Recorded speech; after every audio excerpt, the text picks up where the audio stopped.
Hey, what's going on? This is the Saturday Down South podcast presented to you by Texas Pete. I'm Connor O'Gara. Will, most pressing question I have to ask you, did you turn back your clocks? Man, that was a nice little gift at like 1 a.m. last night. I was like, oh my goodness, I got a good amount of sleep. Got to be here bright and early. I woke up early this morning, dude. Made some coffee. It was great. Whoa, how about it? Yeah, the Saturday night when you are watching, covering, whatever you want to talk about, consuming college football, and you see that clock go from 2 back to 1, it's a great feeling. It's a great feeling. I personally was very low of my expectation. We're going to get into everything week 10. We're not just going to talk about daylight saving time. And people forget it's daylight saving time, not daylight savings time. Need that on the record. But that moment when it goes back from 2 to 1, I always think to myself, oh, this is nice. This is really nice. And then this morning, Claire fortunately slept in really, really late. I realized this is probably the last time where she will sleep in. And parents of young kids, you just wake up at like 5:30 instead. And you're like, oh, my day just started earlier. I did not get an extra hour of sleep, but nonetheless, it does feel nice for a very brief second. But yes, there are probably a lot of fan bases in the SEC that wish they could turn back time. Shout out to Cher. We're going to get to yours. One of those fan bases that wish they can turn back time. Week 10 was kind of what I hoped it would be, with a noon slate that was almost too much at times. It was electric. That noon slate, man. Okay, like we got the triple box, Clemson fumbling at the end of that game and almost giving Notre Dame a chance. The fact that I'm sure you guys have all Googled the scores. The fact that two teams lined up for like last second field goals, and we'll get into what happened, but I was sitting there. It was right as my boys were getting there. It was the most electric thing of all time. Watching two kicks go up at the same time on the last second, insane, dude. I wanted to stagger it a little bit more because I'm like trying to follow these three things. And by the way, even the Battle of the Gamecocks, that was going down to the wire for a bit. And then the pick six from Stone Blanton, that changed things. And the way that game was looking, we're like, oh my God, are we going to have Rich Rod beating Shane Beamer to eliminate South Carolina from bowl eligibility? That doesn't end up happening. We're not going to dig into that one. But there was so much happening. So we will get into all of that stuff. We got to start, though, of course, with the showdown in Tuscaloosa. Alabama is able to fend off LSU. The game was everything I hoped it would be until it wasn't. That's for a neutral perspective, which I realize is different than yours in this game. That was my main takeaway, because these quarterbacks were great when they were both on the field. They ran for a combined more than 300 yards. I mean, it was incredible to watch some of the things that they were doing in space. We had highlight plays galore. The QBs were just so unbelievably decisive, and it was so fun to watch. When LSU got the ball to start the second half and Jayden hit Neighbors on the right sideline with one of the best throws I've ever seen him make, and somehow the body control of Malik Neighbors to not have his right foot go out of bounds on that play, you're just thinking to yourself, man, that LSU is ready to make this a 60-minute game, and man, they just might win it, especially after they go up early in the second half. And then LSU not being able to stop Bama on the ground. There was never any adjustment to Jalen Milroe. At one point, the CBS crew catches Matt House with shoulders shrugged, just the shoulders shrugged emoji, kind of summed up his day with the LSU defense, which we knew was going to be a long one. So I say all that because while Bama once again overcame a second half deficit, did so thanks in part to the legal Dallas Turner tip on the probably lone true Jayden Daniels mistake of the day. That led to the Terry and Arnold pick, and that was a huge play in the game. I just hate the way that it played out with Jayden Daniels going down the way that he did and what it meant for that game. A game that, in my opinion, I'd still probably say Bama deserved to win. But, Will, when you watch your guy, Jayden Daniels, Heisman candidate, the guy that you said, you know what, LSU, as long as he is out there on that field, he can overcome that bad defense. When he goes down on a play in which we're all watching in real time going, oh, certainly that's targeting, and then it's reviewed, but not ruled targeting. When you're watching that happen and your guy leaves the game for one play and then he has to leave the game for a lot more the rest of the night, what's going on in your head? Oh, man. So I'll say this. This was the most stress-free Bama game I've ever taken in until that happened. And I mean, my boy Peyton moved back to Atlanta. We got 100 wings between the three of us, me, him, and John. We were That's having a a great lot. time. It's It a was a lot. You ton. know, like I'm doing the math in my head. I'm thinking to myself, even if there are small wings, Mhm. that's 33 per lad is look, there are you cannot set that number too high. It's a lot. I'm just imagining your leftovers are going to be for the next few days. And there's nothing wrong with that.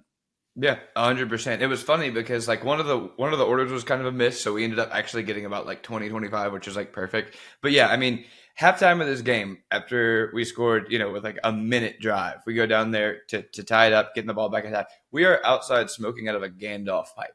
We have Lord of the Rings music going because John's like not a sports guy. I was like, you know what? This is your vibe. Let's have a good time. We were chill.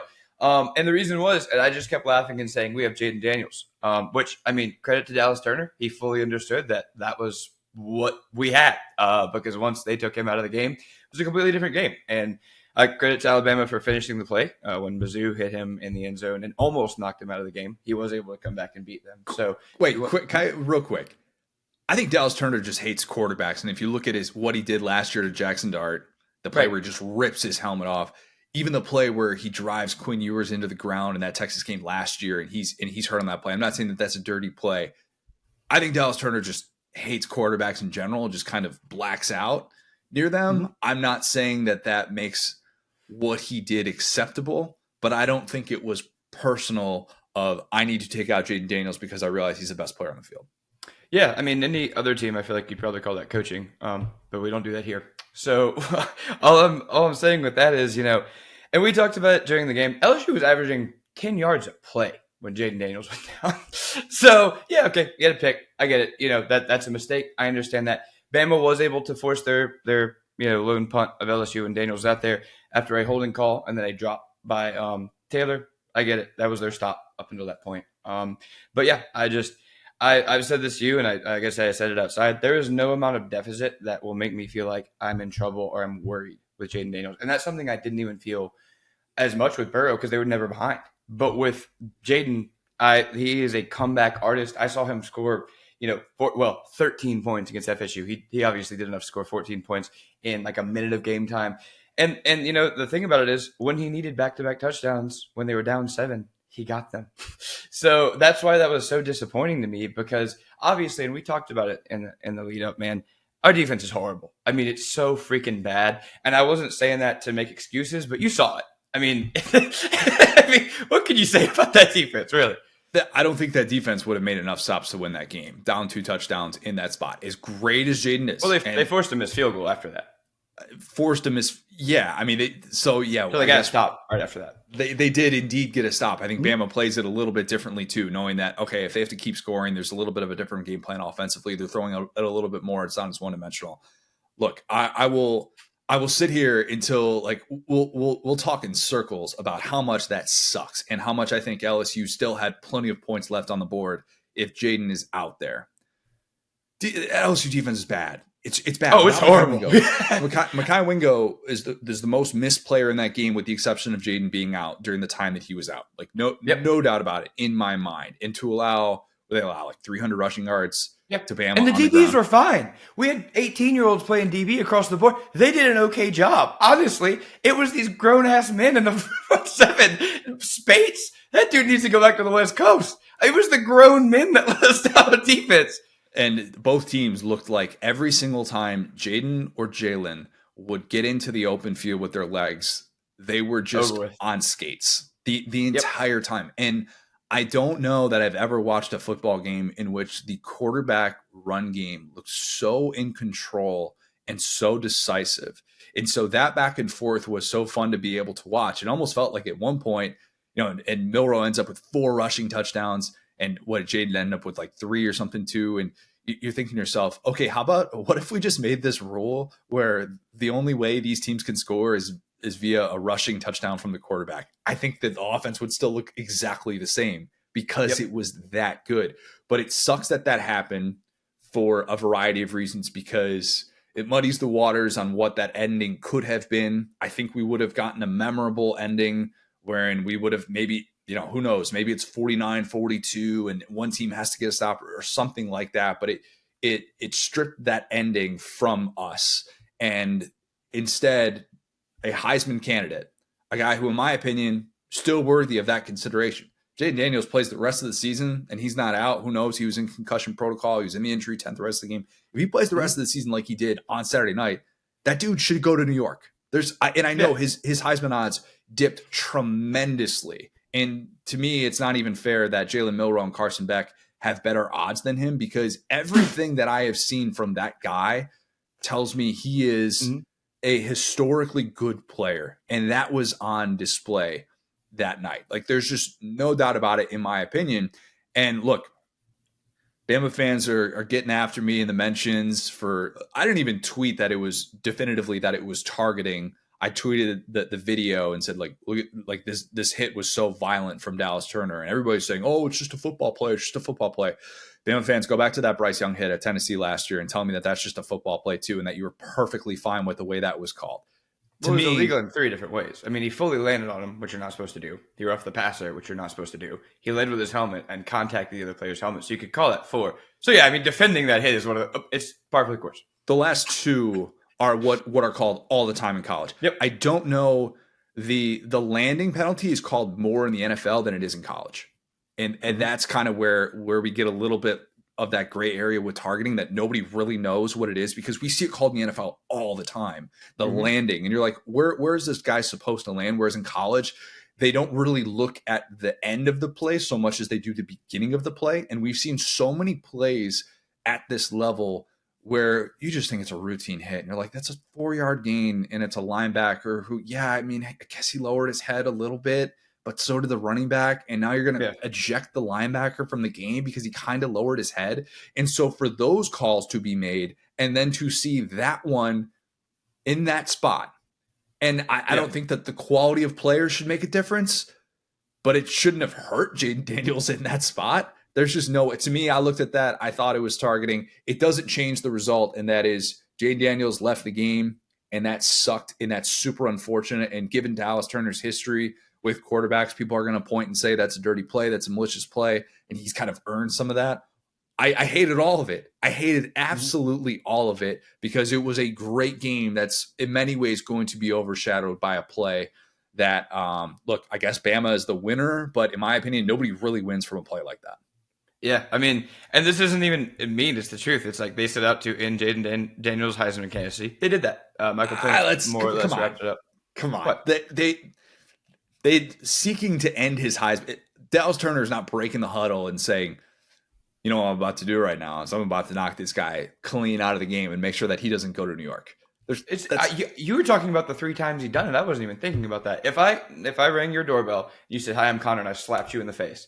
And then tomorrow you rang the doorbell, I slapped you in the face. The 3rd time, you're going to go, okay, well, maybe this guy's nice. Maybe he's going to give me a cookie. I forgot he had 2 other times. I brought up the 2 other times because they were violent acts on a quarterback. I don't know that you could point to the Quinn Ewers thing and say that was malicious intent. It was a free run at a quarterback, and he didn't hit him as high as he did with the play on Jayden. The Jackson Dart play, and also where he like shoved him back into the turf. Right. Those plays I looked at and I was like, yeah, those are dirty plays, 100% dirty plays. I could still probably make the case that and I'm not defending Dallas Turner. That's not what I'm here to do. It was slightly different than maybe the Ali Gay hit last year against Florida State. That was a dirty play. Now you talk about dirty hit. That was one where he launched at Jordan Travis, and everybody and their mother looked at and said, "Oh yeah, he's gone. get him out of this game." Wait, let me say one more. This was so clearly retaliation that it was funny to me. The Major Burns hit on Jalen Milroe, where he like swan dived his head into him, and then he played for a play, and then he was out the next play. That was insanely dirty. But again, that's retaliation. When you knock out a guy's quarterback like that, it's actually shocking that that's the most that LSU did, because usually guys, it's like the baseball mentality. So I'm actually shocked this game didn't end in a fight, and that actually goes to show like coaching on both sides. Because I mean, look at Florida, Tennessee. It's like after a guy gets hit like that, you really hope that nothing else happened. If it's just Major Burns injuring himself, it's like, all right, buddy, I'm glad to see this fire in your belly for once. Yeah, let's talk about Jalen Milroe a little bit. He balled. He balled, man, and I get it. It's against a bad LSU defense, of course, and there are a lot of guys who have gone off against this LSU defense. But he is so improved since that Texas game, and if you go back to the types of mistakes that he was making early on in the season, you see that maturation to where you kind of think, man, it didn't really take much to fool him. It wasn't like it was Texas's skill that forced him into those 2 picks. It was scheme that forced him into those 2 picks. And if you had told me earlier in the year, Will, Bama, LSU, when those two teams line up and they play in the first weekend of November, if you had told me this way back in September and said this game, there are going to be 70 points scored in this game, I'd say advantage LSU. Give me LSU in a shootout. That's not the type of game that Bama is going to win. Bama had not won a game in which it allowed 28 points since the 2021 Arkansas game. Even last year with Bryce Young, which is kind of a crazy thing to think about, of how much it felt like they were fighting in these games and down to the wire. They weren't playing in these shootouts last year, and this felt more like a shootout. And to see Milroe look so decisive, to me, was the biggest difference. He has so much confidence in his legs. Part of that, maybe Tommy Rees deserves credit for listening to what every Bama fan and their mother was saying of why are there not more designed runs for this guy. I don't even know that it's so much the designed runs. It's when things break down, you say, oh crap. When did you feel as an LSU fan? When did you feel worse? It was when Jaylen put the ball in his arm and tucked it and ran. Those were probably the moments in which you thought, oh boy, we might be in trouble, even more so than when he's cocked back and he's trying to target somebody deep. Is that fair? Yeah, 100%. And I will give Jaylen credit in this way. It's like the old version of him. Like I was worried about him uncorking these like deep passes. And I don't know if those weren't there last night, but whatever it was like he was able to take the yardage where it was there. Like he wasn't trying to hit the home run play. Sometimes it was a 5-yard play where a guy, missed a tackle, or it was just a 5-yard play. Sometimes it was him just getting outside.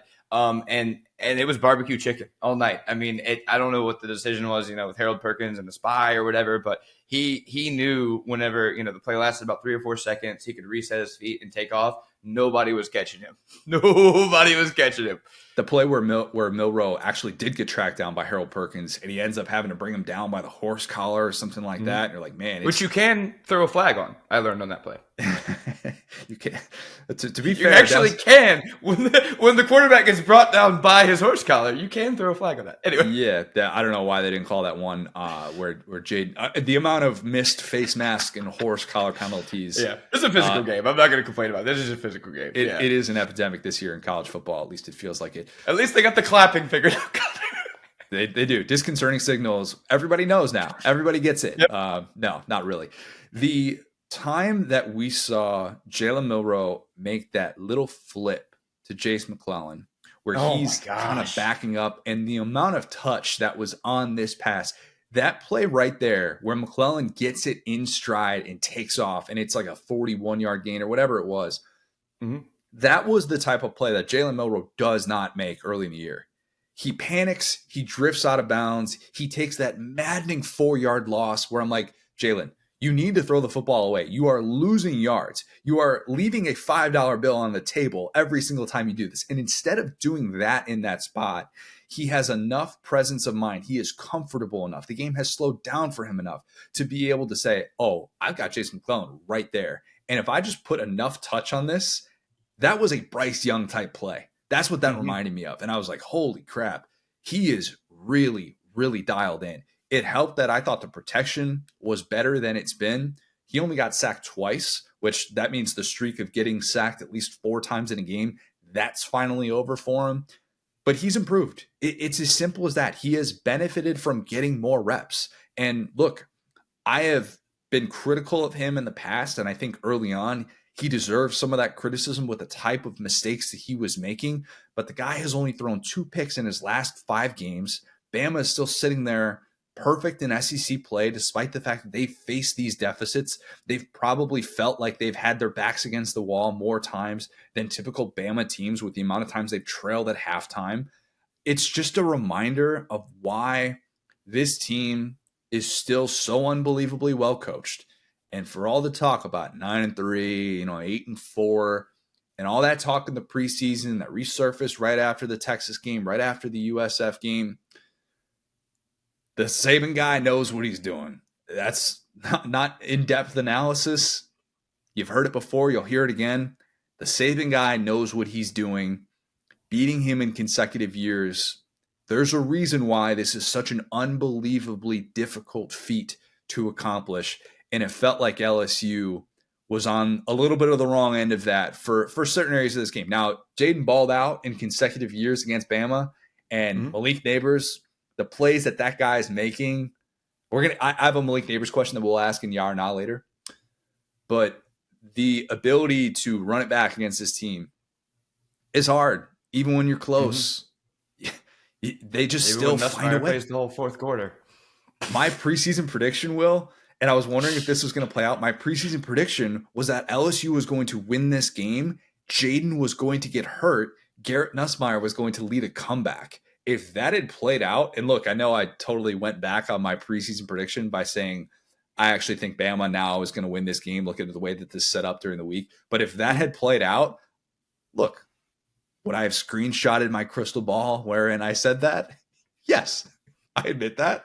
It happens. But Garrett Nussmeier was put in a really bad spot. And we're reminded the separation between those two is pretty significant. And it's because of Jayden, and it's because he's become one of the best players in college football. Yeah, and really quick, back to Milroe. I will say I'm so sad that Bond got like another reception after that McClellan play, because he was the leading receiver after that play. It was 142-yard just chunk play, and I was like, that would have been so fitting for this game, because that was the biggest offensive play of the day, because it so clearly flipped the drive. It was so massive. So yeah, I do want to give Milroe flowers, and like I said, Matt House, gulag, like these grown men up front, get them out of here. The young guys that played well.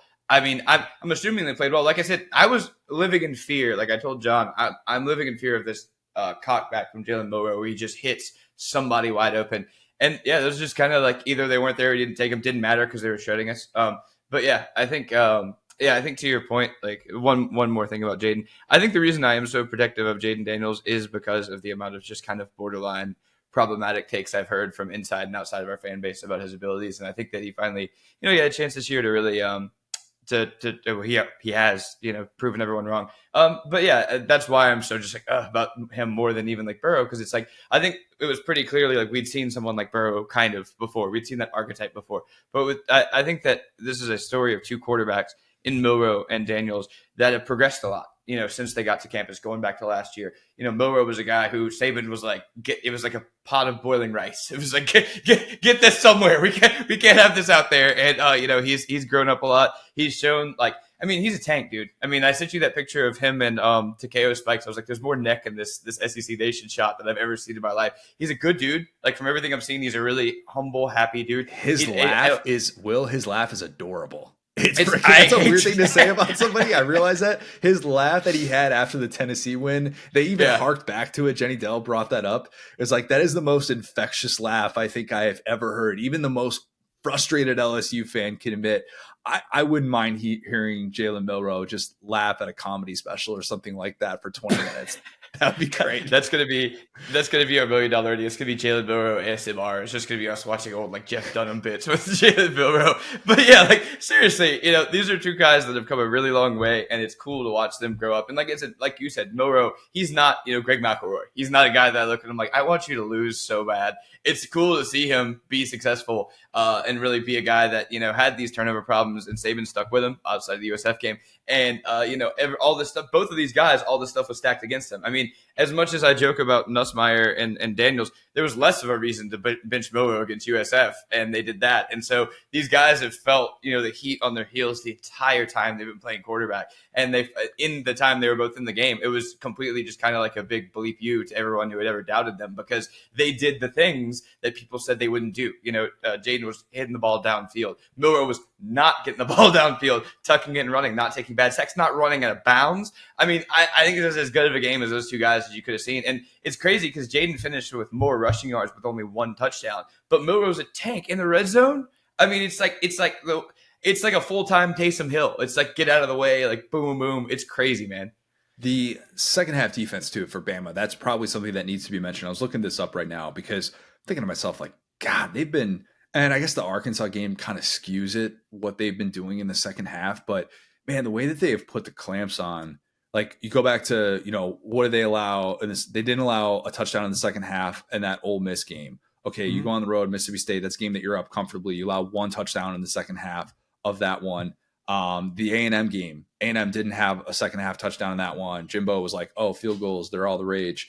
The Arkansas game is the only way that stat kind of skewed because they had 2 touchdowns in the second half, but Tennessee gets outscored 27-0 in the second half. And then LSU, after how good they looked in the first half offensively, they still only had the 1 second half touchdown. Now, obviously, the Jayden injury impacted that.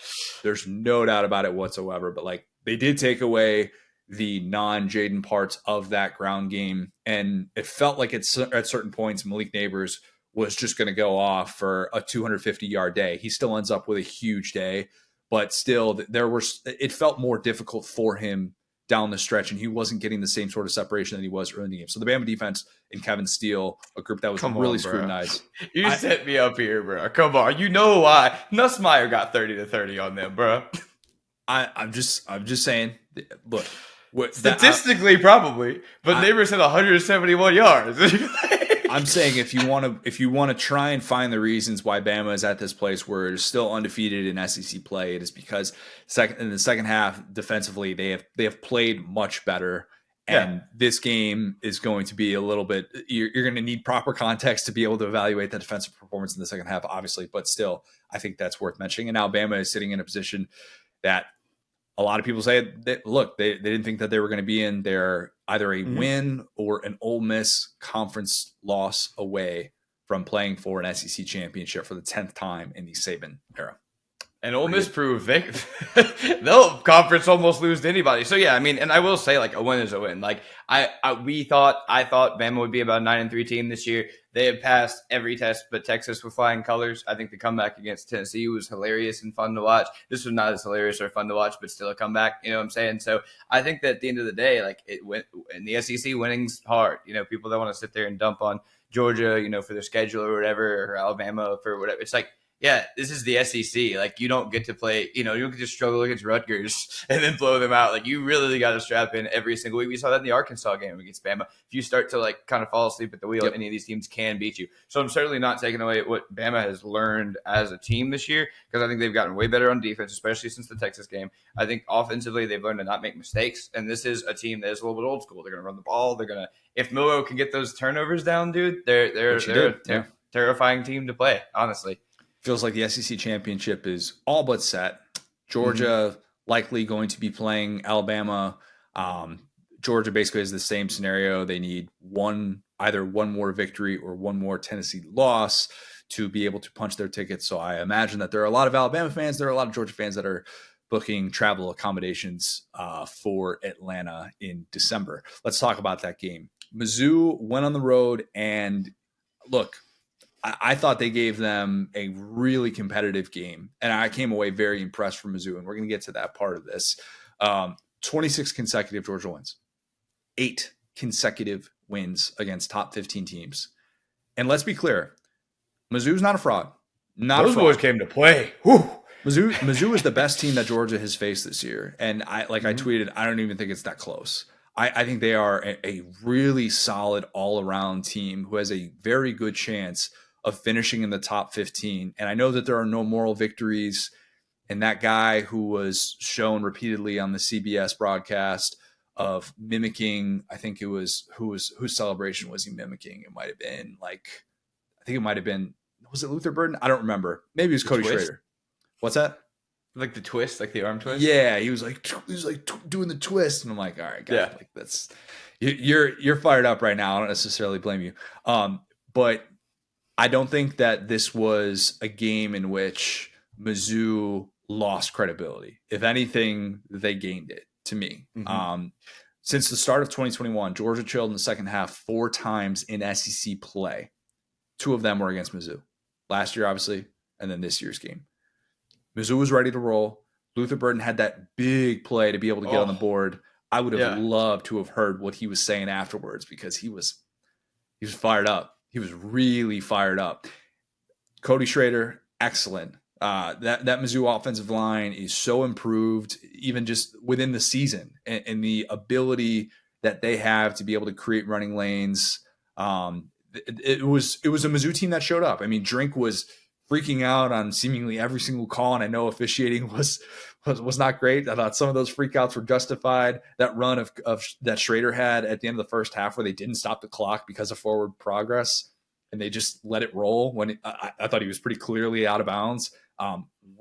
Weird move. I didn't really get that. Other times I was like, you know what, Drink? I think you're going to look in the film room and you're probably going to say, yeah, that was pass interference.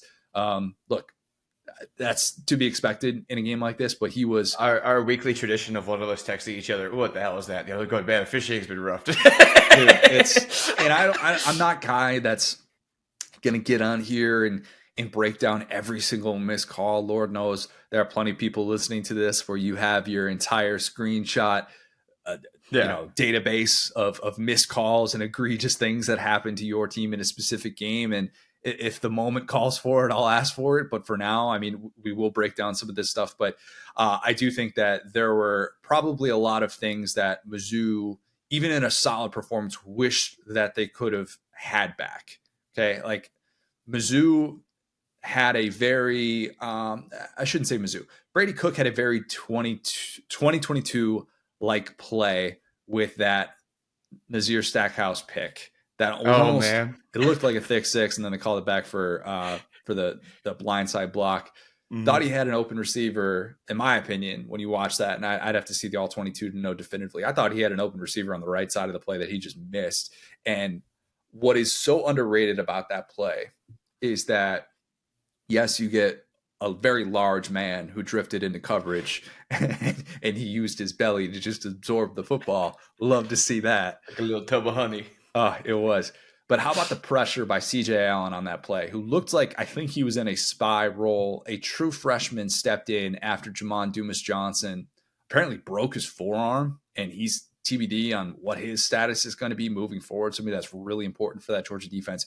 But the guy just steps up and makes a big-time play, and it's like, yeah, Kirby, next man up. Cliche. We're all sick of hearing about it, right? But then they just do stuff like that, and you're like, oh, yeah, okay, it really is next man up. Just like what we saw with Oscar Delp making a really nice adjustment, I thought, on the football, and that Carson Beck pass that I thought was just destined for dirt. And to be able to come up with that, it was a nice route. It was a nice call by Bobo, I thought, in the red zone, to have some anticipation with that. Like that play just worked. It doesn't mean that because Georgia is so next man up that they are invincible, but it does mean that nobody is better at just finding another guy and making you feel like they can overcome that. That's just what they do. And Georgia is just so elite at making these adjustments. Aaron Taylor pointed this out on the broadcast. When Brady Cook is getting all these rushing yards in the first half, and as a fan who watched the opposing quarterback run wild, and you're thinking to yourself, why can't my defensive coordinator just make these adjustments? What is he not seeing? Why does this keep happening? Brady Cook had 57 rushing yards in the first half. Then Glenn Schumann adjusts. He has a spy. They stop playing so much man coverage. They stop turning their back on him so much. And boom, Brady Cook minus 18 rushing yards in the second half of that game. Mm-hmm. Luther Burden gets over the top, 39-yard touchdown. Outside of that, the guy who was top 10 in the country in both catches and receiving yards, 2 catches for 14 yards. He was pretty much held in check besides that. And the over-the-top stuff just wasn't necessarily there for him. I thought Theo Weiss looked great. But that man has made an impression on me, man. He played amazing against LSU. He played amazing against Georgia. He had like 2 back-to-back plays and like the same weird, I forgot exactly what it was. The same weird thing happened. It was like the snap was off time or something, and it was a 4th down, like back shoulder throw. And he just like hauled it down and was like, man, you're a pro, man.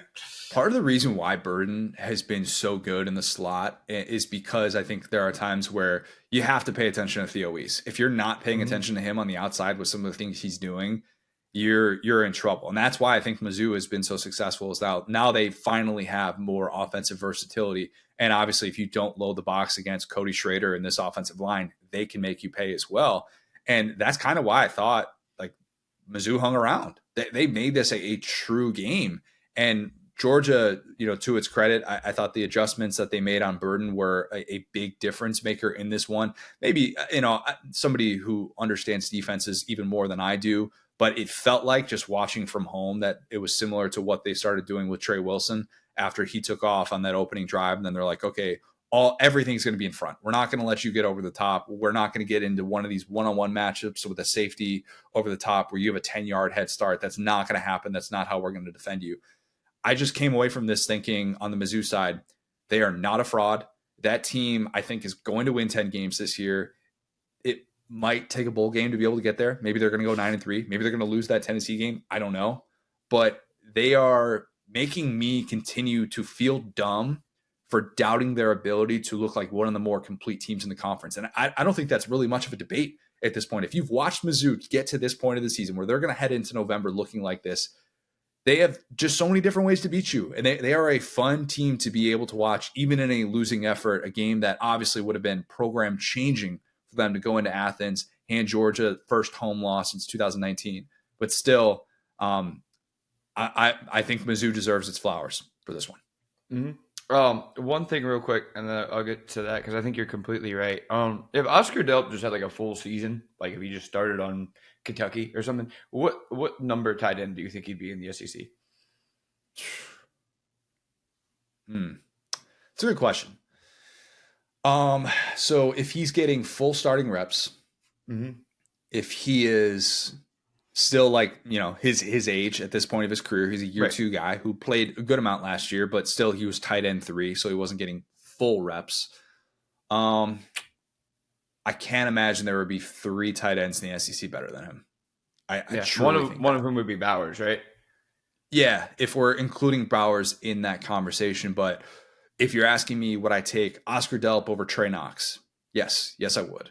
Would I take Oscar Delp over like Niblack? And Niblack's been pretty versatile for Bama.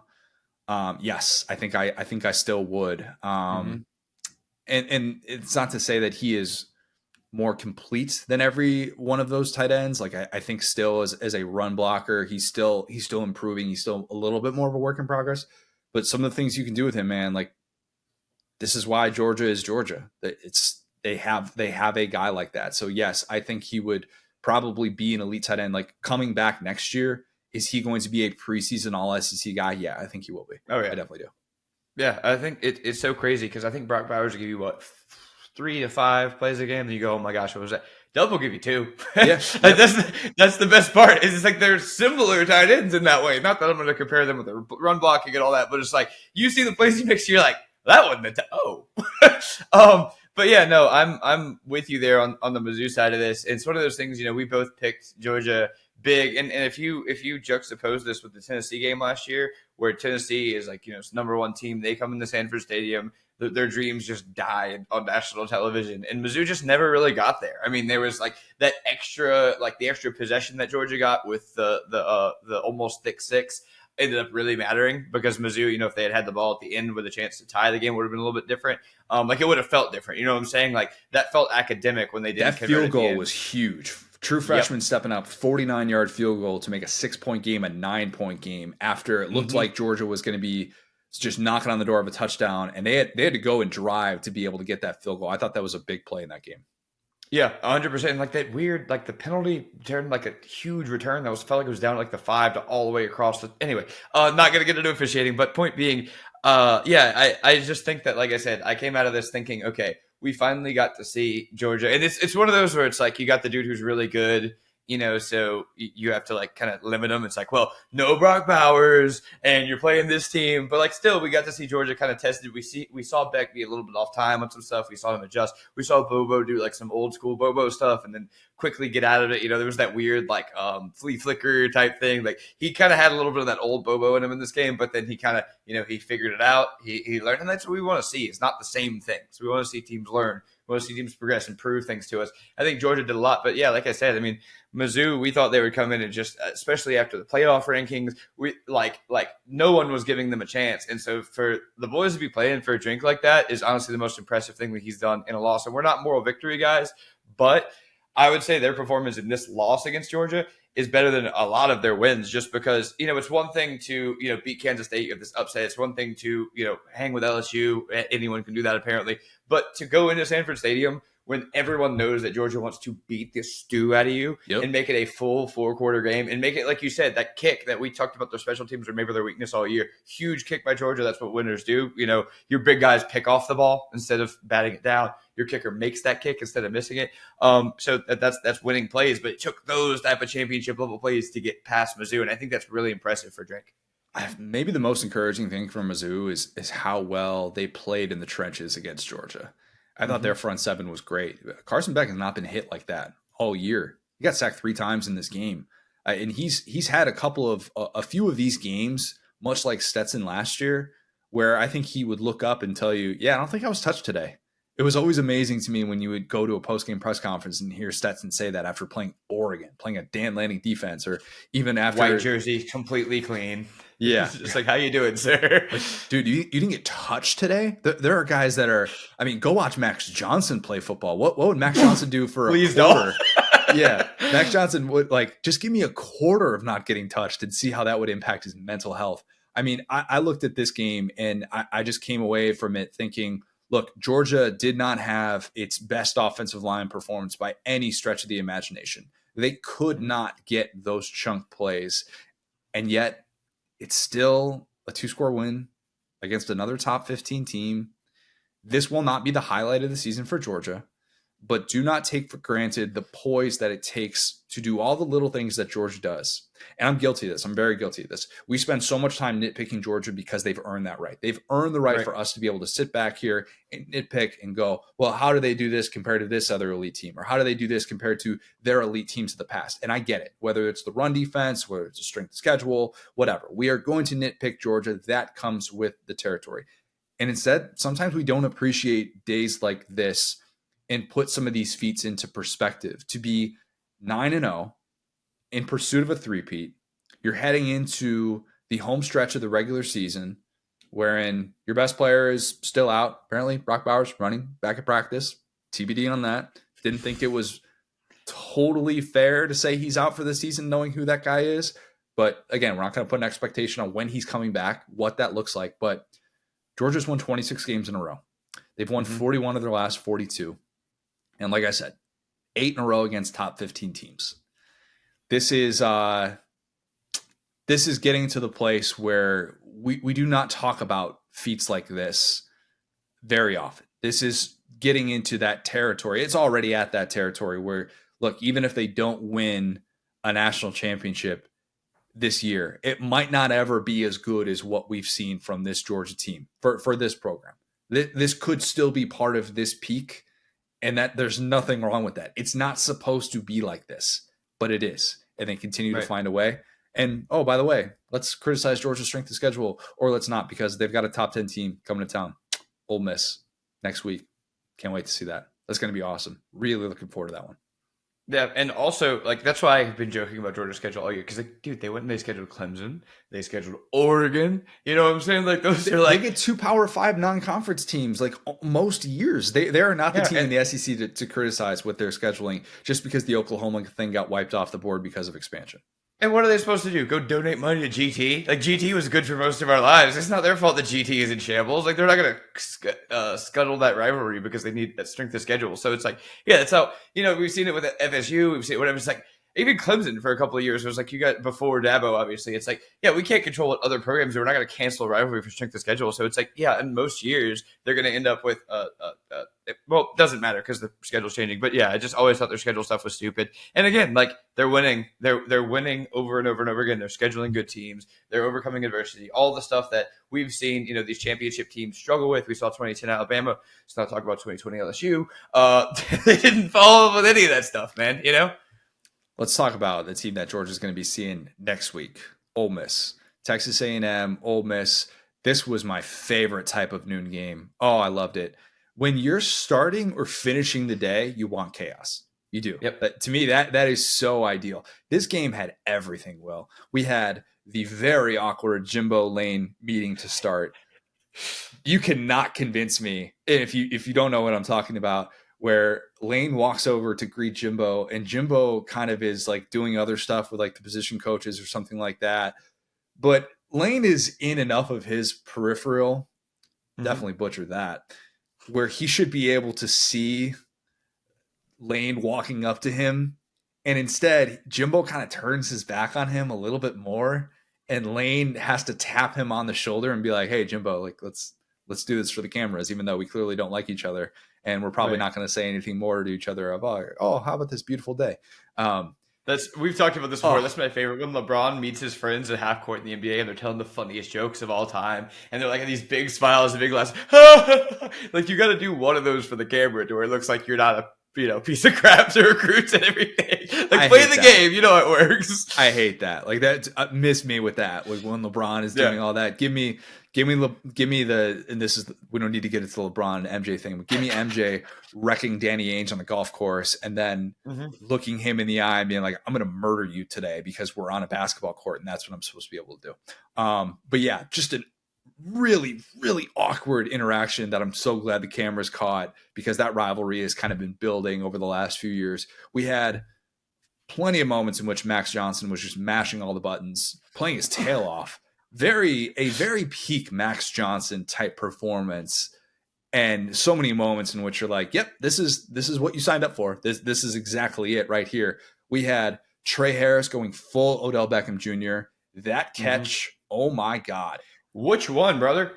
The one-handed on the sideline. That was, look, that play was so ridiculous that Jordan Rodgers on the call didn't even realize he had caught it with one hand because he was looking at the DPI. That play was so insane and so casual, where if I feel like if that happened in a primetime game at night, it would automatically be number one catch of the year. That still might be the catch of the year, the body control that it took to be able to haul that play. That was unreal. We had a blocked field goal returned for a touchdown, which I always love. One of the most exciting, underrated plays in all of football. We had a full-on, wind-up, knock you out, nut shot as well. We sure did. Shamar Turner, that's the Shamar we're talking about today. Yes. He's probably going to want that one back. Tough look. I don't know what the All-22 is going to tell us about that one, other than, look, he retaliated in a pretty violent way, and I say retaliate because it looked like the Ole Miss offensive line was just kind of standing over him. Yeah. That's one of those. That's like a guy code thing. Like you just don't do that. I don't know. I've always thought that was a little bit, Yeah. Look, you can find the clip out there of what the Ole Miss offensive lineman was doing. I don't want to bring up the verb of what he was doing, but you know what I'm talking about. Oh, yeah. I got you. Yeah. But still, maybe a little bit of justice there. maybe, but at the same time, to go full on uppercut, I was like, whoa, that is. Haven't seen that card play in a bit. But yeah, this game was incredible. And of course, the ending, Lane sweating out his defense, attempting to get some sort of a late stop, which I guess a tipped field goal is a defensive stop. We'll count it. It's more of a special team stop than a defensive stop, I guess. Whatever. But Ole Miss is able to survive this one. It turns out Vegas knew exactly what it was talking about with that 3-point spread, one that I questioned. And I was like, what are they seeing that I'm not? They see everything because that's what they do. Also, I might have gotten a little bit ahead of myself with praising the Pete Golding defense because A&M deserves credit. They definitely do. But think about this. No Evan Stewart. He was out. He tried to give it a go in pregame warmup. So you're without your best receiver. They lost Moss in this game as well. Le'Veon Moss, who was already he was looking awesome in the first half of this one. I can't remember what he left with, but you are playing with a backup quarterback in Max Johnson, albeit a good one. One of the best backup quarterbacks, I think, in college football, as good of a situation as you can ask for. And Ole Miss had to hold on for dear life, even on a day in which the Ole Miss offense, I thought, played really well and had some of the balance that we were hoping to see early in the season. We saw that on display against a very talented A&M defense. I'm not saying that Ole Miss needed style points. They definitely don't. But that felt like the type of game that we have seen throughout the Kiffin era, wherein you're just like, wait a minute, you're not going to be able to put this team away. Why can you not get these defensive stops? How are you letting these teams hang around? Just no faith in the defense. Offense has to do all the heavy lifting. But still, I don't think Ole Miss cares. And I'm not saying that they should care, because at this point, you have the one loss. Just keep winning football games. And if you win the football game next week at Georgia, nobody's going to care about style points. It's not the way this works at this point. So That I guess is the biggest victory. And I owe Ole Miss an apology. I do. I really do. I had him 6-6. Mm-hmm. Lane's tweet called me out. I think I gave him the yummy rat poison. That's what I did. So you're welcome. Really, you provided service. Yeah, whatever. Hey, they're 8-1. They're better than I thought they would be. Give Ole Miss credit. But yeah, pretty impressive performance. Can we talk about Trey Harris real quick?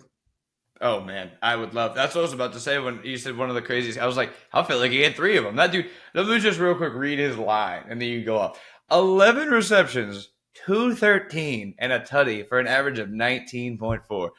Okay, it's one thing to have 4 big catches and end up with 150. 11 receptions for 213. Okay, go on. Loud too. Loud, yeah. Not you look up at the box score and you're like, wait a minute, that guy already has over 200 receiving yards. No. It felt like 400. I'm glad that he transferred to Ole Miss simply for the sake of if he was playing Louisiana Tech's schedule, that would be a cheat code. That would not be fair. But seeing what he has done when he has been healthy, if he would have not missed those 2.5 games early in the year after he had like 4 touchdowns in his first game in an Ole Miss uniform, then he was banged up in the Tulane game and he missed a couple games after that, we would be talking about him in a really similar conversation. I'm not going to say Malik Neighbors, but we would be putting him in the same conversation as Burden and Leggett. He has been that good and like a true number one. And for a team that already has Dayton Wade has turned himself into a guy that looks like a number one. And Ole Miss just has so many of these options, and it's incredible to see. And when A&M is just going to be like, oh, we're not going to cover Jordan Watkins and Lane's alleged trick play. I didn't see the all 22 of that. Mm-hmm. When A&M is going to do that, just forget about it. You're not going to be able to stop this team. I would love to be able to see the full replay of it was Jordan Watkins running off the field, but not running fully off the field.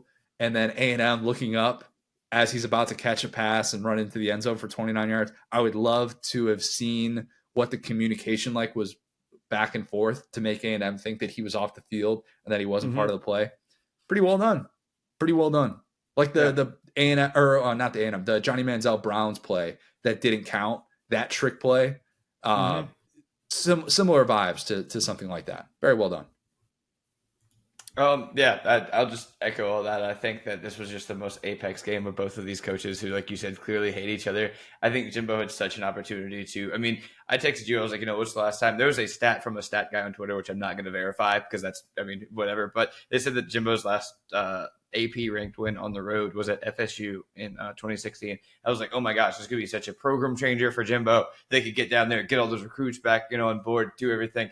And of course, like it was the defense, the game changer phase of the game that changed it for Ole Miss, which, like you said, their defense couldn't do anything. And to be clear, they really clamped A&M down, I feel like, early. Like, I feel like Max Johnson looked lost. The exact play I texted you was so funny. The exact play I talked about where Pegues just went unblocked through the A gap and he was just chasing Max Johnson around. And the very next play, he got a sack. I was like, oh my gosh, this is theater. But yeah, I think that their defense played well until it didn't. But thankfully, it wasn't the offense that had to go in and win this, but it was like a nice little defense, nice little special teams thing at the end. So it's poetic, and this dream season for Ole Miss keeps rolling. And yeah, the most chaotic, hilarious thing would be Ole Miss just beating Georgia and suddenly just clearly having a stranglehold on the SEC West. That would be head scratching, given how little time we have spent talking about Ole Miss as a true contender. I'm admitting, right? That would catch us off guard. Everyone in this field. There was the post-game moment with friend of the program, Katie George, asking Lane about what could be the biggest game in program history next week at Georgia. And Lane's response was classic Lane. He's like, I didn't even know who we were playing, but thanks for reminding me. Lane knew. Yeah. Lane knew.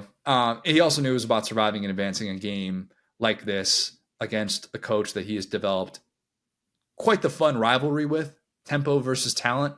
Something that's been brought up. I don't know that Lane can play that card as much now that Petrino's on board, and they do run more tempo than what they did in previous years. But the A&M side, how's that for talent? Yeah, dude, Trey, that was the most talented dude on that field. I don't care what the stars tell me about Trey Harris. That dude is talented, NFL talent. You got a 5-star heart. All right. right. That's a throwback. Easy, Butch. Yeah, we don't need to go there. A&M just lost by 6 points or fewer for the 7th time since the start of last season, which, as I was watching SEC final, they noted that is tied for most in FBS. Not great. 9 consecutive true road losses for A&M, tied for the longest streak in program history. A 5-4 start for A&M means that they will be lucky to have people making the 8-4 jokes. And I don't think people would make the 8-4 jokes if they got there, because if they did, that would mean a win at LSU, and we'd probably have a different sort of narrative about A&M. Anything's possible, brother. This is KG territory for this LSU defense. Look, Jimbo can say it's a play here, it's a play there. And I do think they deserve credit for the way that they showed up in this game, mostly on the offensive side, for making this a true 4-quarter game on the road, top 10 team. Like, I'm not going to do the thing where they say, wow, what's wrong? How are they such a disaster? But Lane got to Ole Miss 2 years after Jimbo got to College Station. Mm-hmm. Lane had a defense that didn't suck in 2021 with DJ Durkin, and then Jimbo stole him. Last year, Lane had a 2023 quarterback lined up, Marcel Reed. Jimbo steals him right before the early signing period. Lane will never have the same resources as Jimbo at A&M. That's a fact. You can talk about the Grove Collective and all these different things. It's just never quite going to be at the level that A&M is at with the amount of money that they've committed to that program. But think about it. I mean, Lane's the one that's getting the big time showdown at Georgia with huge implications in November. And Jimbo's had 1 year like that. Just 1 year like that in College Station, and they obviously already had the Bama loss, much like this Ole Miss team. So similar in that, like this Ole Miss team, maybe some 2020 A&M vibes. Like that's kind of the way that we're talking about them. And I would argue that Ole Miss has already had kind of that historic season by their standards in 2021 as well. So just to see Ole Miss punch above its weight from a talent perspective, and A&M be the team that can't punch at its weight, that's got to be just a brutal pill for Jimbo Fisher to swallow, because there's just no love lost there. Going back to the whole Bro Bible thing with the $30 million recruiting class, all that stuff with Lane. Like, what was the guy's name? Something Toast? What was it? I hate to put you on. He was like, yeah, whatever Double Toast has to say. Anyway. Is it Burnt Toast? Yeah, Burnt Toast. Yeah. Was it Loaf of Bread? No, it wasn't. I don't remember. Look, after a college football Saturday, going into the archives and digging out some story from 2022 is not probably my strong suit. But yeah, the that rivalry is it is ongoing, and right now Lane has the upper hand. It's very, very clear. I'll say this really quick on the Lane thing. That was my big criticism of Lane, is like doing the poor, like, woe is me little guy thing. And I think that he has a big opportunity. We'll get into this. I won't be here on Wednesday. So there you go. Oh. This is my take for Wednesday. So I think that he moving past that, like he has to move past the woe is me thing to win. Because I think we've seen him over and over again with the Bama stuff. This is, Lane Kiffin, a guy whose dad's Monty Kiffin, who was the youngest NFL head coach in history, got the USC job, got the Tennessee job, infuriated everywhere he's ever been. So I do think it's a little bit tough for him to look at Jimbo and be like, well, you got a silver spoon in your mouth. It's like, dude, you should be the head coach of the Pittsburgh Steelers right now if you were just mid, honestly. Like, not the Steelers because they obviously have Tomlin, but like the Giants. Like, you were on a track to be a dude who didn't have to work very hard to get success, and you just didn't want to work even that hard. So, like, yeah, I will say this, though. This Georgia game is such a great opportunity for him to prove that, because if we're sitting there talking on Sunday about, the recruits that Georgia's got, there's no chance for Ole Miss. No, like Lane has had jobs, and he had the opportunity to get the Auburn job this offseason where they have money, where they're stealing, recruits from guys for stuff. So if he wanted money, he's had access to it for every stop but this one. I think this stop is perfect for him because the expectation isn't there. So seeing this week and how they play against Georgia is a ton for him, because it's one thing to be the fun guy with the one-liners, we can't beat Alabama, we don't have 5 stars. But if they can really make some noise against Georgia, I don't want to hear any of that stuff ever again, because it's disingenuous to how talented Lane has been as a coach this year. As a play caller, as a guy who gets the right guys on the field, who staggers these running backs, he's 3 great receivers, and a good tight end. I think that saying, he just can't compete, I think it's disingenuous. I think that this year has shown us that Lane may have turned a little bit of a corner. And I think he needs to lean into that and say, hey, we're fine with a target on our back. We'll line up and play anybody.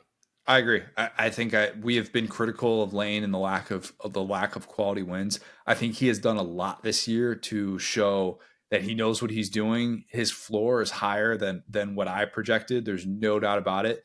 And yes, no moral victories. Obviously, the conversation for Ole Miss only changes if they go into Georgia and win that game. But still, this has been a really solid year. And like we talked about with Mizzou, could be a team that goes to a New Year's Six Bowl. They have that type of potential, especially with Alabama and LSU already in the rearview mirror. Arkansas, Florida. Toby, let's go. This was my dessert for the end of this. You started with the Jayden injury. We ended with this. Well, I love a Toby Keith game. You know this. Mm-hmm. Take your pick of who you want the Toby Keith game to be assigned to. Go up and down for Arkansas. Sam Pittman, obviously, KJ Jefferson, Kenny Guyton, even Hunter Yurachek if you want to go there. A little bit of a Toby Keith game for him. I don't really think he gets to flex as much, but still, Sam Pittman, obviously, Toby Keith game for him to go into the swamp. Arkansas had never won in the swamp before. This is their first win against Power 5 competition this year. Bowl hopes, you keep them alive, you delay that conversation. You don't have to deal with the Sam Pittman hot seat talk in the way that you would have with a loss. Just a gritty showing. If you watch Sam Pittman afterwards in the post-game interview, just elated. He earned that cold beer. He really did.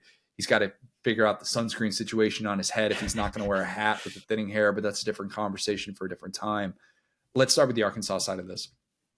When you lose 6 in a row, 6 football games in a row, at this level, I know we say fall, the speed of fall is 1.5 speed, but 6 in a row is a long time to go without a win, to go without good vibes, especially when you don't have that you don't have that cake week matchup sandwiched somewhere in between there. Mississippi State was supposed to be their good vibes back on track game, and it wasn't. You can tell me all of these things of, we practiced well, oh, we're right there, we're in all of these games. Until you actually see it for 60 minutes, you don't have any idea. And until you actually are on the right side of one of these things, those are just words that are going to fall on deaf ears at a certain point with 18 to 22-year-old kids. Even when you get out to a 14-0 lead on the road, first 3 minutes, Florida gets punched in the mouth. Arkansas looks like it's ready to go. You're telling me, we were texting, you're like, Arkansas's got all the good plays today. Yep. Look, you still needed to see it for 60 minutes. Arkansas had to get back to the basics with Kenny Guyton calling plays. Calling plays for the first time, by the way. Shout out Claire, who is making her presence felt on this podcast. Apologies if you can hear that in the background. It's post-nap time, so she's a little bit fussy. Nobody needs to know that. I've been there, yeah, everybody's been there. Sunday morning, of course. But we finally got a game in which KJ and Rocket looked like the duo that we thought they could be. What a concept. With a guy who never called plays. Bro, I tweeted it took them 8 games and 2 OCs to realize that KJ is huge and hard to tackle. Dude, it was great to have Rocket back. We talked about that in the preview pod as well. But seeing Arkansas 192 second half rushing yards. This was what Arkansas was with Kendall Briles running the offense. So many more design runs for KJ. I tip my cap to Arkansas because no matter how this turns out, and this doesn't mean that they've turned the corner and they're about to go to a bowl game. It doesn't mean that. But no matter how this turns out, they got good vibes with physical, resilient play. And Cam Little is also pretty freaking good. We should talk about that. Mm-hmm. The Arkansas kicker, who is just such a weapon for them. Booms, kicks all over the place like it's no big deal. Arkansas still needs to win 3 more games, right, to get to a bowl game. But they're all at home.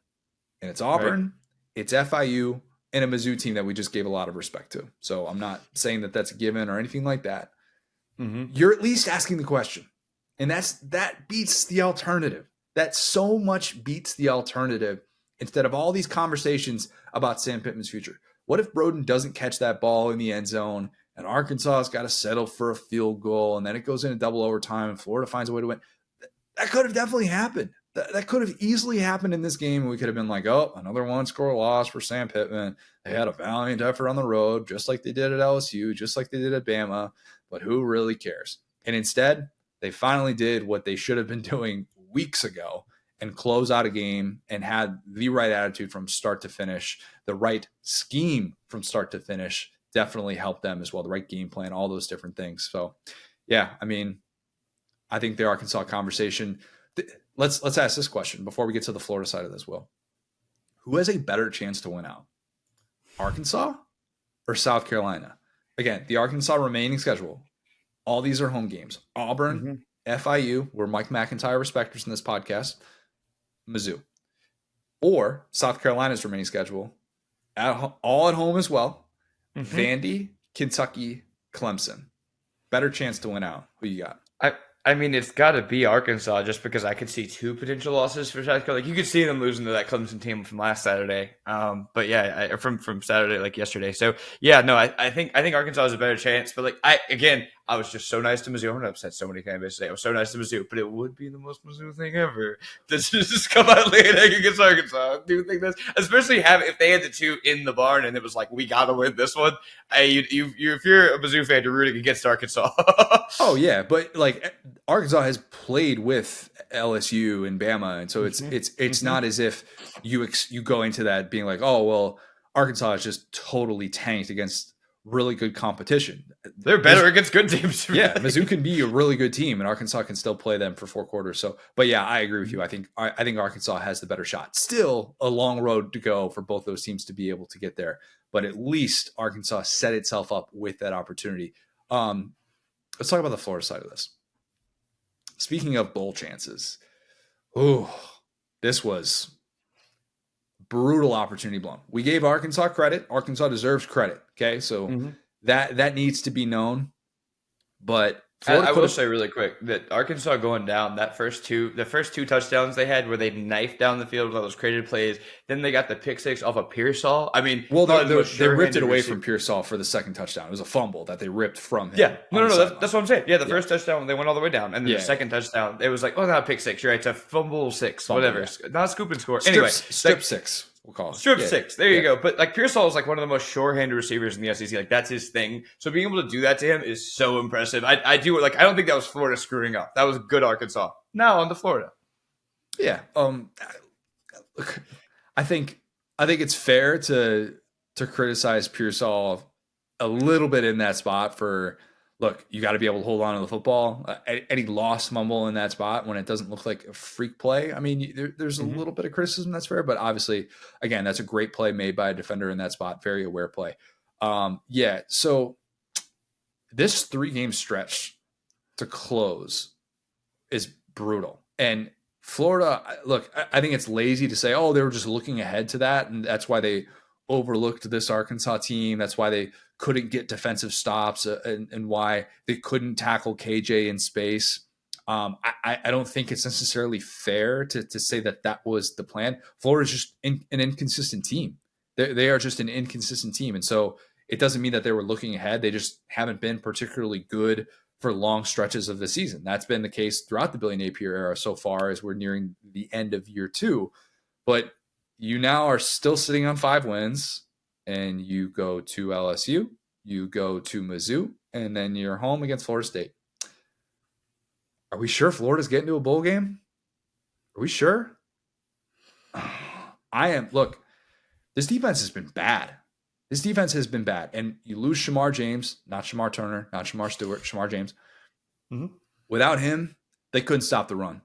It is so baffling what we know about the history of Florida's defense that taking out a Shamar James or like what they looked like with Ventrell Miller out with the Todd Grantham, like that Todd Grantham group. And then even, last year as well, of like take one guy out and all of a sudden they just can't do anything. Georgia has embodied the next man up mentality, and Florida has been the, oh, we're screwed mentality. Like the lack of depth there is so baffling. And while I think I've given Austin Armstrong credit and patience at times, even that South Carolina game, they didn't get to that place because the defense played really well. They got to stop late, and that was big. But to think that this group has hit this point of the season and they are a total liability is a really tough thing to stomach when you look at that remaining schedule. And we'll wait and see about Jayden Daniels and his health. But if you got to play Jayden Daniels in Baton Rouge, good luck. if you've got to play Brady Cook and Mizzou in Columbia and that offense and all the things they can do and Luther Burden and all that, Cody Schrader, good luck. If you got to play at home against Florida State, against Jordan Travis, I know they're really banged up at receiver right now, but who knows? Maybe they're going to get healthy by the time that game rolls around. Good luck. Florida hurt itself so badly with this loss, and how much, if we do talk about Billy Napier not having a long tenure at Florida, it's going to be because of games like this, in which you had every reason to come out, get the bad taste of Georgia out of your mouth, and instead you just can't do that. We talked about South Carolina as this turn the corner game for them. You win on the road, you finally exercise those demons, and then just like that, you look up and you're like, oh, crap. Lost 2 in a row. Defense got smashed each of the last 3 weeks. This ain't great. This ain't great. And now there is not a gimme game on the rest of that schedule. They will be underdogs in each of those 3 games. And just getting to a bowl game, to get to the place that they were at last year, is going to be difficult. And Florida's got nobody to blame but itself. Yeah, I think that, and you know, man, from the beginning of the Florida thing, I think we've been pretty much right on the money. Just not too high, not too low. And I think that there's something about the media ecosystem. I don't know if it's the amount of Florida former players and grads in it, but when that South Carolina win happened, everyone was acting like it was this huge statement when I'm just like, it was a 2-win SEC team. Well, I gave him credit just because I think seeing the way that it played out too, with Napier's guy, with Mertz doing what he did down the stretch in that game, the guy that he went to bat for, that he plucked out of the portal, that said, I have the right evaluation on this guy, you don't. And seeing them get to that place where that game against Georgia felt meaningful, that I think was still significant with how poorly they had started off. And to finally not look like basura on the road, I think they deserved credit. Did I maybe get ahead of myself by saying it was a turn the corner game? Yes. Looking back, I definitely did. Yeah, and I'm seriously not coming after you because I'm saying, I mean, there have been people in the preseason that have said this is an 8-10 win team, said it's a 2-3 win team both years. I think we've both been pretty much like 6 and 7, like whatever. Like, but where I was going with that, like, so I never think I was wrong about my evaluation of Graham Mertz. I think he's a guy that, you know, is a system player. I think that his completion percentage is really misleading. I think that there were so many opportunities in this game for them to put it away. I mean, the funny thing about Arkansas is that they go up 14-0 and then they just start panicking. And the funny thing about Pearsall is that he gets that ripped away from him, and that's why I just love him as a player. He returns like 3 punts, the angriest I've seen a modern college football player return. Pearsall's a dude. He's awesome, man. Dude, I love him. The fact that he was like, I gave up points, I'm getting them back right here. And he just takes off. You don't see that anymore. And on the other side, Arkansas is fair catching because that's what you do in 2023. And Pearsall's like, I don't care. They're not making me fumble again. And so they get 2 short fields to start the game. And it's like, okay, boom, we're back. Let's take control of this one. And like I said, it was a little bit of a losing contest. But yeah, I mean, it goes down to the end of this game where they go all the way down the field. And it's the most picturesque way that Florida will lose this game. Go all the way down the field. They get like a delay of game because of a substitution infraction penalty. And because it's always these weird little penalties, like it's like they don't like Billy Napier has like a C+ level of the rule book, but when you get into that like A minus stuff that like Kirby and Saban really start to cook you on, he has no concept of what that is. It's like, yeah, dude, if you're gonna do a sub package for a spike, you need to give the defense a chance to sub. And honestly, you have 8 seconds. You don't need to do that. You need to just go into a standard formation and just throw the ball at the ground, or do so like have a play, whatever it is, have a plan for actually succeeding. And it feels like he is like a play ahead when he needs to be 2 or 3. This very less Miles vibes here. And so, yeah, like they get backed up that 5 yards and they missed the field goal. I thought they made the field goal. Same thing, went over the upright. And if they don't get that 5 yards, that field goal goes in. I think pretty clearly because their kicker's awesome. And so that's the thing. It's like not awesome. He's good. He's really good. They always have a good kicker and no exception this year. Like, so it's just so tough because Arkansas gained them by 100 yards, but they just could not, like 2 teams, they just could not get out of their own ways. So as much as we want to credit Arkansas, this is Arkansas, the guys who've never called plays before. And still, like, they're getting chance after chance after chance. They had this 2 of the red zone drives just completely crashed and burned off of, like, bad penalties and dumb decisions. And you see Florida starting to, like, get their way back into this game. You're like, all right, this is it. You got Graham Mertz. You got this, old quarterback who's going to complete a bunch of passes and get down the field. You got Billy Napier, and then boom, nothing. And it's like when they need to test the defense down the field, they can't do it. Hey, ETN, we've been right about ETN from the time that dude stepped on the dang field. I'm tired of pretending we're not. Look at their stat lines, bro. 12 carries for ETN, 80 yards. 12 carries for Montel Johnson, 35 yards. I know at some point we got to save this dude for the NFL or whatever. This dude needs to save his job. All right. This dude needs to get ETN out there. That screen pass, bro. He is so fun in space. And I get it. And there's a trust factor with Montel Johnson, and he understands the scheme. And I totally understand it. That's Napier's guy coming over from Louisiana. And he's had moments where I think he's been a really good player. I do. So I'm not saying that he should just be cast aside. I just think ETN should be getting the lion's share of the carries, even though he is not necessarily built like a tank. I get it. He and his brother are not necessarily physically the same person. They're just not. But that's going to be part of this season with Florida that I think Florida fans will look back and be really frustrated is, you had skill player talent. Pearsall's been awesome. Trey Wilson is developing into one of these guys who are like, whoa, he is really taking that step that you hoped he would in a prominent role as a true freshman.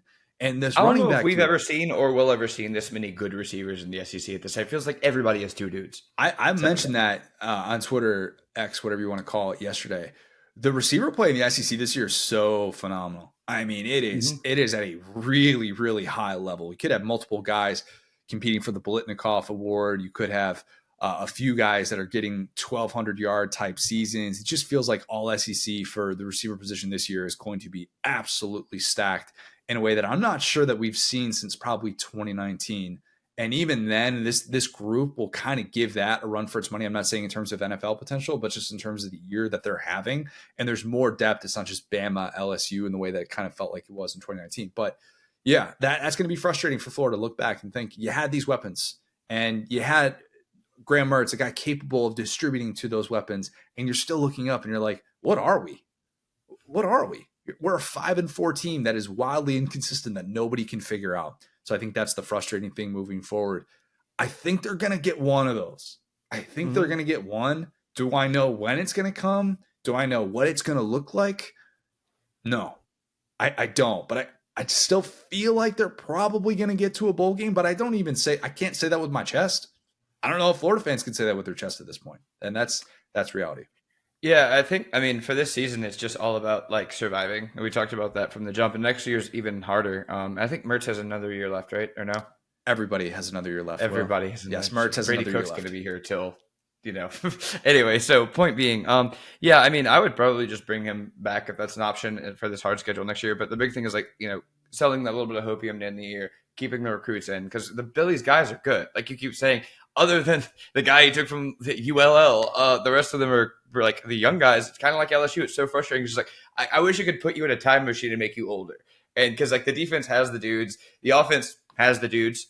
So yeah, I will. I mean, if Nussmeier's playing, there's your win right there. But yeah, I think you're right. I think they're going to win one. They're going to go 1-2 in these games. Probably, I could see them probably beating any of these teams, especially FSU's plays lately. All of these teams have looked beatable. Mizzou again, we're coming off of a great performance that was a loss, but what? I feel worse about the FSU thing. FSU has won. Last time they haven't won by at least 3 scores was like third week of September. Something like that. Yeah, but they're in these battles. You know what I'm saying? Like I feel like every time I've watched an FSU, and look, until yesterday, it was super advantageous for me to FSU to win out and be awesome. I was trying to root for them. They had some tough watches. So that's what I was saying. Like if Florida can jump on them early and kind of punch them in the mouth, maybe they could do that. But I think they'll win one of the games for sure. And like I said, if Jayden's not playing, there it is. And you're gonna have enough to sell that for next year and say, hey, next year will be completely different for the 7th straight year. Yep. But bad loss for Florida. Really nice win for Arkansas to be able to do what it did on the road. And in the 6-point spread that we're all looking at going, why is that only 6? Florida should be favored by like 9 or 10 or something like that. Yep. Yeah. Apparently Vegas knew what it was doing with that one too. Kentucky, Mississippi State. History be damned, Will. History be damned. The road team wins this game for the first time since 2014. Kentucky wins in Starkville for the first time in 15 years. 15 years. Best offensive showing in Starkville in 17 years. a whopping 24 points. That's the best offensive showing for Kentucky. And by the way, 7 of those points came via pick six. So take that for what it is. Devin Leary didn't look as good as he did against Tennessee, but he played well enough, and especially in the red zone where they didn't necessarily have to settle for those field goals early. That's where they've kind of quietly been really good this year. Kentucky, they haven't always gotten into those red areas, but still, I think they have been able to convert a lot better than probably what that raw number would suggest. But a 14-3 lead against Mississippi State, might as well be 100. I was just about to say that. Yep. I think I said ball game when that pick six happened. It was 14-3, like the early in the second quarter or something like that. I was like, oh, that's all she wrote. Yep, that's it. 3 touchdowns in the last 3 games for Mississippi State without Will Rogers. He's not the problem. I don't know that he's the solution either. This group wasn't good to begin with, but no Rogers, no Woody Marks. They had zero chance of coming back against a decent Kentucky defense. Cole said on the broadcast that they didn't really get the vibe from Rogers that he was getting super close to a return, which is a troubling thought. That is a really troubling thought for a team that I thought had a favorable path to a bowl game, at least somewhat favorable. They still are stuck on 4 wins. They're going to now, they have to win either at A&M or home in the Egg Bowl. And I don't think you feel particularly good about either of those games. That is not the place that Zach Arnett was hoping to be in year one. If you miss a bowl game and if this bowl streak comes to an end, firmly on the hot seat going into year 2, especially with a favorable buyout, that's going to be reality. I like Zach Arnett. Not crazy about his mustache that he's been kind of quietly working on for the last 3-4 weeks. But man, it's tough to sign off on it when you knew that the offense, you might have been in a significant transition, but you weren't going to get a ton of time. And even with a backup situation that I think is more favorable than most, to have a guy who started SEC games and Mike Wright, it still just doesn't look good. It doesn't look good. And that's a problem. So yeah, on the Mississippi State side, I don't know that there's any other takeaway besides that. And besides, Jet Johnson and this defense is going to continue to show up. They're going to continue to play, but they're just going to be put in tough spots. Kentucky, bowling for the 8th consecutive season. It's not going to make national headlines. It's not. Kentucky's a 6-3 football team. But in the post-Bear Bryant, pre-Mark Stoops era, that's 1954 to 2012, Kentucky had a total of 11 bowl berths in that stretch. And you're now bowling for the 8th consecutive year. That's good. They righted the ship after a winless October. You couldn't stomach 4 consecutive bad defensive showings. That would have been a tough look. And instead, this felt more like a Mark Stoops type win. This is the type of and I shouldn't even say that because winning in Starkville is something that he had never done until Saturday night. But just, there you go. Just in terms of the way that the game played out, a defensive touchdown, hold the opposing offense, a struggling offense, just don't give them any signs of life or anything. Stick them in the Youngstown Steel Factory and just make them escape. Put your money in this bank. That's a throwback for those who remember. OG listeners of the show know exactly what I'm talking about. The remaining schedule for Kentucky. You've got Bama at home next week, a noon kick. Bama, Kentucky, noon kick. Weird. Just weird. We're going to get a lot more of that stuff in the expanded SEC, but that's one of those games where I'm like, I have no real perspective on this and what'll be dubbed the Bear Bryant Bowl. Then at South Carolina, at Louisville. I think it's good that Kentucky got the bowl berth out of the way. Yeah. Very much more favorable. If you are still sitting there at 5 wins, maybe off of a humbling Alabama loss, if that's what's in the cards, maybe it's not in the cards, and you're still looking up going, oh man, we got to go on the road and win one just to get to a bowl game. That's a tough thing to sell. But this team, in my opinion, they have 7-5 written all over it. That's probably what they're staring at. They have owned Louisville. They have owned Louisville in the past, which is beneficial. But year 1 of Jeff Brom, it has been pretty good. It's been pretty darn good. They still have a path to the ACC championship, sitting there with just 1 loss. They are like 13th right now. Or that's still a number by them on ESPN. So that would actually be they were the last ranked Power 5 team with 0 or 1 loss because they got blown out a few weeks ago. I can't remember who was their loss to. The loss was to Notre Dame, right? No. They wrecked Notre Dame. Oh no, they wrecked Jack Notre Dame. Harlow was in the crowd. You're right. Yeah. You're right. Why am I blanking on who Louisville's loss was to? Do you have the schedule pulled up? No, yeah, it was random. Yeah, I'll pull it up in a second. But yeah, I'm right there with you. It's like there's a lot of Tyler's from Spartanburg on the UK message boards talking about Stoops. You said eight. You said 8 straight bowl wins. Yep. Eight straight bowl berths. Or sorry, 8 straight bowl bursts. I mean, again, you got to know where you're at. Yeah, their bad loss was to Pitt, which who among us? So Pitt's a what they 2-win do. team. Pitt's a 2-win team this year. Pat Narduzzi's just sitting there. He's just digging as deep as he can possibly dig himself into in terms of a hole, just so that he can pop out of it and go, I'm Pat Narduzzi. This is what I do. I embarrassed. This is what I do. It wasn't Florida State, but yeah, Pat Narduzzi's destined for one of those. Yeah, so point being, like, yeah, they have one loss. So it's like, yeah, that would be the most Stoops thing ever. That would be the how do you like me now game win against Louisville. But yeah, like I said, a lot of Tylers from Spartanburg in these message boards, man. This is not, you have this expectation, but I do think that UK has been so consistently what they are, and that is not a season long embarrassment, which I think we saw a lot of those teams. There were some highs, there was some Andre Woodson. We always talk about him, but there people like Kentucky fans don't want to talk about the lows that came before Mark Stoops. And yeah, you could talk about there are these weird blowout losses, whatever. Yeah, I get it, man. But at the same time, you're just I think they're a great fit for one another. So I just wanted to say that it's like it's when you have a team like Georgia and you're not willing to put forth the same resources that they are, or you just, that's Georgia, just a different beast. You're not competing for the SEC East, which won't even exist next year. Feels like a ridiculous expectation to have year in and year out. They've had 2 teams that have been, 10, 11 win teams that have really represented well, and they've been elite teams that have played great defense. I think this team has an identity. And in 2023, when we got 10 new offensive coordinators, we got all this stuff going on, at least you can hang your hat on that in transition. So just be happy with Stoops. I hate to be that guy that's like, accept it, but this is the type of win that, like you said, it's sometimes like old Kentucky might have just puked on their shoes. I agree. And there is something to be said in college football as a whole for fan bases who can appreciate a floor instead of criticize a ceiling. Mm-hmm. And I think Kentucky fans, for the most part, and every fan base has those who are just never going to be satisfied. But I think Kentucky has relatively good perspective on who they are. And I think it's still fair to be disappointed. I think there are still elements of this team that are not what you hoped they would potentially be, with the receiver room, with Leary as a whole, and all that. But still, I think getting to that place is something that Kentucky fans will appreciate, and being able to get over the hump in Starkville, which has just been a house of horrors for them for a while. I think they will definitely feel good waking up on Sunday morning. Okay. Game of the week in the SEC, Auburn, Vandy. If you watch this game, here's what I hope. First of all, I hope you are a fan of one of these teams, or you had gambling interest, because if you have gambling interest on this game, go touch grass.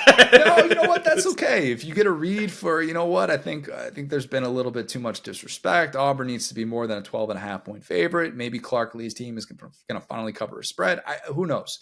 And they covered against Georgia, so I guess I shouldn't say that. But I hope that if you watch this game with any sort of rooting interest, or it was just on in the background, I hope you watch Jarquez Hunter be awesome.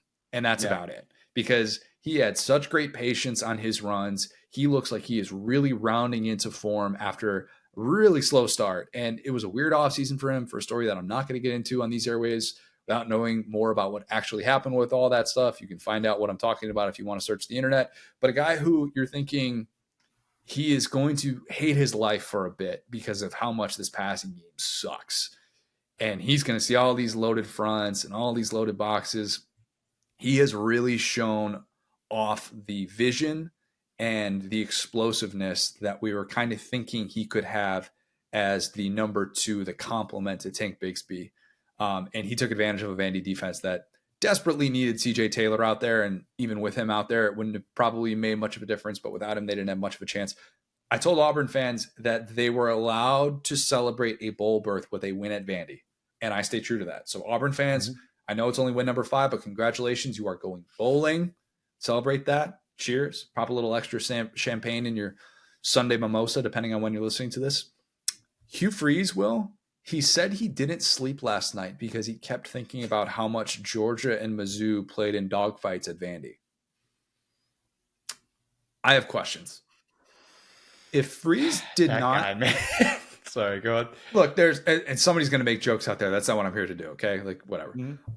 If Hugh Freeze can't sleep before Vandy, he probably hasn't slept on a Friday night game since like ahead of a Saturday game on Friday night. He probably hasn't done that since week 3, right? But then again, Yeah. that was Samford. And he was probably up all night thinking about what they did in About Florida, Florida. the Swamp. So maybe the Cal game, week 2, was the last time he got some Friday night sleep, but weird body They clock. should have been worried about that one. Look, the body clock, I think there's no way he got sleep on the West Coast. He was definitely not in his element out there. Week 1 against UMass, his last good Friday night sleep before a game. They almost beat A&M. I don't think he slept well before that either, though. He's Yeah. like, oh, they got 106,000 people at Kyle Field. There's no way. No. I'm saying UMass almost beat A&M that one year. It was last year. Last year. Good point. Okay. Yeah. Didn't sleep before that. Plus, it's his return to the SEC. There's no way he slept before that. So Facts. maybe the bye week is the only time that Hugh Freeze has had a good night of Friday sleep since August. And who knows, man? It's training camp. You got a lot going on. Maybe it's July. Maybe he just assumes Friday is not going to be sleep night in the Freeze household, and he's just going to stay up all night. That's more of a June, July type deal than an August, September, fall sort of thing. So poor Hugh. Gotta get the white noise involved. Do what you got to do, man. He's just pacing a single line in Auburn's like football facility. He's just getting deeper and deeper every week. I don't know if they make carriers for adult human beings who can sit in the back seat of a car and be driven around a neighborhood until they fall asleep like they do for babies, but invest in one. I don't know. Need that Friday night sleep. But anyway, Auburn, bowling, win number 5. It's official. Hey, man, in the preview of this, I said that everybody felt like they could believe. And don't you know what? Vandy caught a pick 6, and we're down 14-7. They believed for like 30 seconds. That's all I'm saying. That pass from Peyton Thorne was putrid. Oh, my God. That was... I don't want to say that overshadows the fact that they actually got some receivers open in space and they did some good things in the passing game, but they had drops in that one too. And it was not a clean game from the Auburn passing attack. And that throw itself was disgusting. The type of thing that you can do it against Vandy, I guess, and get away with it, but pretty much nobody else at the Power 5 level. Let's not spend any more time talking about that game. Let's end with some ya or nah, Will. Let's do it. Ya or nah, Bama should jump Texas and be ranked number 7. I mean, I feel like Texas beat Bama at home. I feel that's pretty. Yep. Didn't change. Look, Bama gets credit for beating LSU. Add to the 1-loss resume. There's no way they should jump Texas. Plus, Texas just beat a really good Kansas State team and did it with a backup quarterback. So, to me, they were digging into that argument on SEC Final, and Dari and Watson and CD. They're all kind of going back and forth about it. I sided with CD on that. I'm like, you had the head-to-head game. Like they played each other. They went into Bama. They won that game by 10 points. And don't give me this. If they played tomorrow, this is what the spread would be. We're not ranking teams based on spreads. Sorry, Nick Saban. We're not doing that. So I agree. I would say nah. Bama should not jump Texas and be ranked number 7. Ya or nah? Malik Neighbors will win the Biletnikoff Award as the best receiver in college football. I hate to be such a bummer. If JD keeps playing with Nuss, I mean, we'll see. I think we'll see a little bit more of the Luther Burden element to his game if Nuss plays, because he was force feeding. It was a little bit of the Max Johnson, his buddy vibe. He was trying to get Neighbors that ball. So maybe he'll end up with like 200 yards and like 3 losses. But yeah, I mean, maybe. It's hard to see what the offense is going to look like next week. I was looking this up a few weeks ago, and this is not really taking that into context, and it would change probably the conversation about him. But I think there is a really good chance that Neighbors is going to be the 6th player in the SEC to average at least 120 receiving yards in the 21st century. So let me repeat that. 6th player in the SEC to average 120 receiving yards in the 21st century. 5 of them, or I guess he would be the 7th player. 6 have done it. 5 of them have won the Biletnikoff. And the one who didn't was 2020 Elijah Moore, who didn't win the Biletnikoff because Devontae Smith won the Heisman that year, won the Biletnikoff, won everything. So him getting to that place, and Rome Odunze is going to be a guy that's in that conversation as well. Marvin Harrison Jr., of course, is going to be part of that conversation. But the things that Malik Neighbors is doing, special. So special. Do not tell me that's just, oh, it's a system thing. He is getting open everywhere. He makes every type of catch.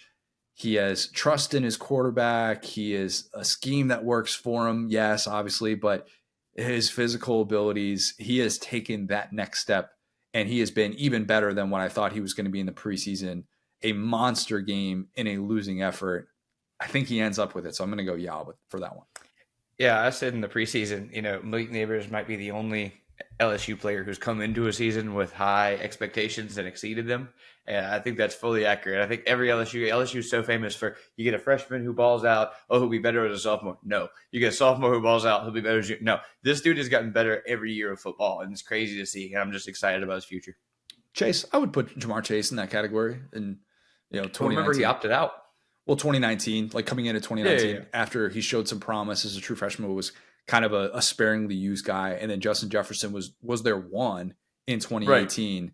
And there were higher expectations because of obviously the offense that they were playing in. But other than that, you're right. There are a lot of guys. Like post breakout, though. That's what I'm saying. Like, guy breaks out, and that next year we think, oh, he'll be just as good, if not better. Like, Booty was a good example of that. Oh, yeah, dude, he penciled me. He broke the freshman year. Nope, trash. And Jamar, like I said, he might have been fine. He was smart to opt out, obviously, because he ended up with Joey B. It worked out. I'm not criticizing that. I'm just saying when a guy breaks out, usually he's not as good. So we're seeing it, honestly, with Harold Perkins this year. The guy will break out, and then it'll be a little bit worse the next year. We expect them. Stingley's another one. Ricks. You plan on him being just as good, if not better, when you forecast the team. Don't do that with LSU. This is the one guy who's ever done it. Yeah, no, that is true. The expectations, he has certainly surpassed them. Last one, yeah or nah. Tyler from Spartanburg is getting season tickets on the 50. Definitely, yeah. Give him a week. Give him another loss. He'll be right back at Jimbo's throat. Or Dabo's throat. Yeah. Not Jimbo, Dabo, yeah. With these characters we cover, man. Lock of the week. 7-3. 7-3. Let's go. Yep. That was obvious. That was never not going to hit. Although I did have some moments on the stretch of that one where your boy was a little bit nervous with Clemson, and specifically Tyler from Spartanburg. They had my back on that one. That was a lot. Week 10 was great. Yeah.